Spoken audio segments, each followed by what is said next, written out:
To my YouTube channel. जी हाँ, thumbnail पे बिल्कुल आपने ठीक पढ़ा है। आज हम बात करेंगे कि स्मॉल और मीडियम साइज एंटिटीज जो हैं उनको इनकम टैक्स में कौन कौन से इंसेंटिव्स अवेलेबल हैं। ये याद रहे कि जो इंसेंटिव्स हैं ये टैक्स ईयर 2021 ऑनवर्ड्स से एप्लीकेबल हुए हैं। अच्छा, पहले हम बात कर लेते हैं कि डेफिनेशन क्या है एसएमईज की। सबसे पहले तो उनका जो एनुअल टर्नओवर है वो 250 मिलियन या उससे कम हो। इसका मतलब ये है कि 25 करोड़ या उससे इसका एनुअल टर्नओवर कम हो, वो फॉल करती हैं एसएमईज की डेफिनेशन में। ये क्लियरली डिफाइन है section 2 of the income tax ordinance clause 59A में। ठीक है। अच्छा, अब हम इसकी बात कर लेते हैं कि इसकी कैटेगरीज क्या है। मतलब इसमें टोटल 2 टैक्स रिजीम है, एक नॉर्मल टैक्स रिजीम है, एक फाइनल टैक्स रिजीम है। सबसे पहले हम बात करते हैं नॉर्मल टैक्स रिजीम की। अच्छा, नॉर्मल टैक्स रिजीम में भी 2 कैटेगरीज हैं, कैटेगरी 1 और कैटेगरी 2। कैटेगरी 1 में ये है कि एनुअल टर्नओवर 100 मिलियन तक का हो तो उस पर 7.5% ऑफ टैक्सेबल इनकम जो है वो चार्ज होगी।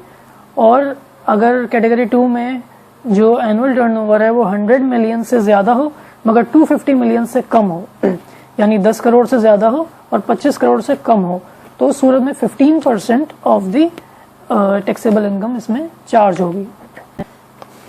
फाइनल टैक्स रिजीम में भी 2 कैटेगरीज हैं।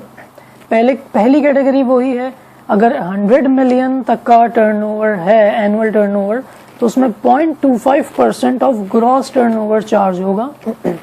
सेकंड कैटेगरी में अगर 100 मिलियन से ज्यादा है और 250 मिलियन से कम है तो 0.5% ऑफ ग्रॉस टर्नओवर इसमें चार्ज होगा।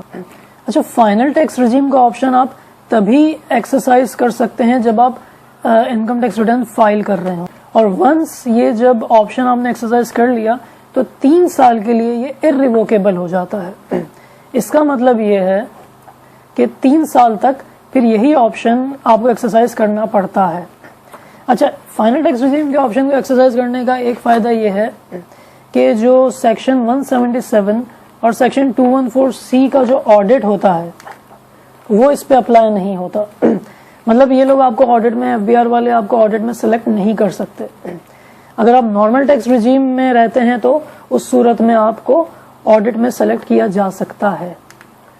अच्छा, अगर हम सेकंड इंसेंटिव की बात कर लें तो इसमें यह है कि अगर आप एक्सपोर्ट करते हैं बीइंग एसएमई तो जो नॉर्मल रेट है 1% का वो एप्लीकेबल नहीं होगा, बल्कि रिड्यूस्ड रेट इस पे एप्लीकेबल होंगे जो फाइनल टैक्स रिजीम वाले हैं।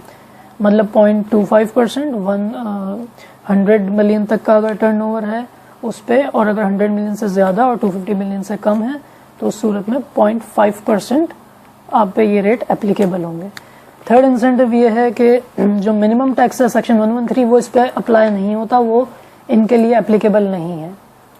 चौथा इंसेंटिव ये है कि जो सप्लाई ऑफ गुड्स पे जो विदहोल्डिंग टैक्स अंडर सेक्शन 153 जो अप्लाई होता है वो इनके लिए एडजस्टेबल है, मिनिमम नहीं है। इसका मतलब ये कि अगर इनकी टैक्स लायबिलिटी कम है और विदहोल्ड ज्यादा हो गया है तो ये उसका रिफंड क्लेम कर सकते हैं या आगे उसको एडजस्ट कर सकते हैं। अच्छा, इनका जो रिटर्न भी फाइल होगा आईआरएस पे वो एक सिंप्लीफाइड सेपरेट रिटर्न है, वो फाइल होगा इनका आईआरएस पे। उम्मीद करता हूँ आपके तमाम क्वेश्चंस के मैंने आंसर कर दिए होंगे, और जो भी आपकी क्वेरीज हों वो कमेंट सेक्शन में आप मुझसे पूछ सकते हैं। तो अपना बहुत ख्याल रखिएगा। Have a good day. Allah Hafiz.